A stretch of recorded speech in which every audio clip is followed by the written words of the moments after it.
Eh bien bonjour, aujourd'hui je voudrais vous présenter la Takara Tomy RC Drift Light Toyota Sprinter Trueno AE86, qui est donc un petit modèle radiocommandé de Tomy, qui est fort sympathique, en tout ou rien, et qui permet de faire du drift à moindre frais, notamment via des sites de vente en ligne, puisque c'est un produit qui n'est pas disponible en France.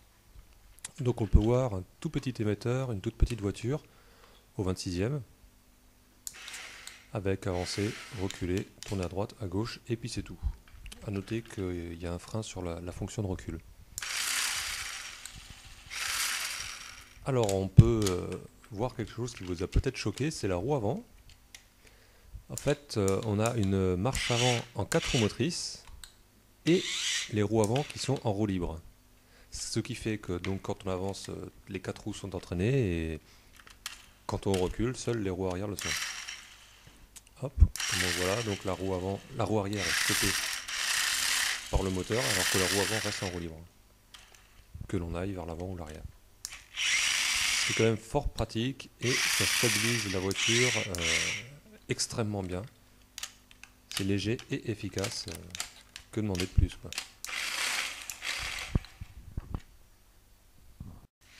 Donc on va pouvoir passer au test. Donc contrairement à la Mini Z qui est au 24e et ce modèle là au 26e, il n'y a aucun réglage possible autre que le sens des pneus. Donc en changeant le sens des pneus, on peut avoir un angle de carrossage négatif ou nul, ce qui n'est pas grand chose, mais permet déjà de faire pas mal de réglages afin d'être sous-vireur ou sur-vireur assez simplement. J'ai donc posé quelques plots afin de tester les capacités de la voiture.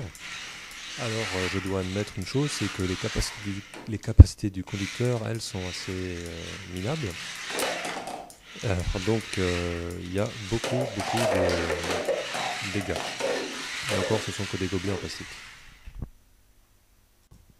Alors comme tout débutant, finalement, j'ai fait un circuit plus simple.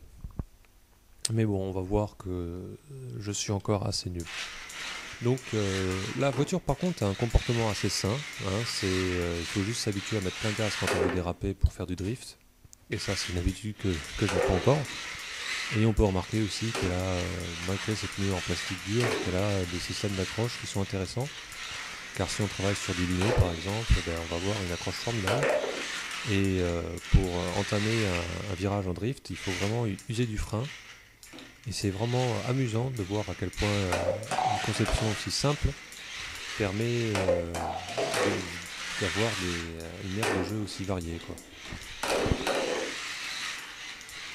Donc contrairement encore à la Mini Z, où l'intégralité des mouvements est analogique, où on peut faire varier la rotation des pneus et la vitesse comme on veut, ici on se retrouve avec un modèle tout ou rien. Donc soit on met plein gaz, soit on l'est pas. Soit on tourne, soit on l'est pas. Et on a aussi une radio donc, beaucoup plus simple, avec seulement 3 voies, donc on peut rouler. Par contre sur tous les véhicules, on peut rouler à 3 en simultané, pas plus. Donc c'est un petit peu dommage, mais c'est déjà pas mal, faut noter l'effort. Donc voilà, c'était Wabata pour vous présenter la Takara Tomy RC Drift Light Toyota Sprinter Trueno AE86.